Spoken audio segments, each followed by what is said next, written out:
আমরা তো নিশ্চয়ই ভালো আছি। তোমরা কেমন আছো? আমরা ভালো আছি। দুর্গার কথা আর বলবে না, দাঁড়াও দুর্গাকে দেখে এনে আছি। না দরজা মুরজা খুলতে এদিকে মোবাইলে লাইট জ্বলছে। বন্ধুরা দাঁড়াও দাঁড়াও,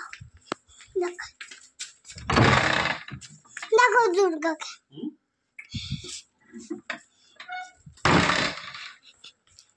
আমরা তো নেক্সট ভিডিওতে ভালো আছি। তোমরা কেমন আছো? আমরাও ভালো আছি। তোমার তো বাচ্চা দেখেও তো আমার দে আমার কাছে দে, মোবাইল দে। এই মোবাইল নিয়ে কোথায় যাচ্ছিস? তো বাচ্চাই যাচ্ছে। তো বাচ্চা চল তো ঘরে চলে, এত কথা বলতে ইচ্ছা করে না না ছেলে কথা কি কিছু বলা যায় না, আত্মসম্মানে লাগে। বল কি করবো? আসো চল বাবা।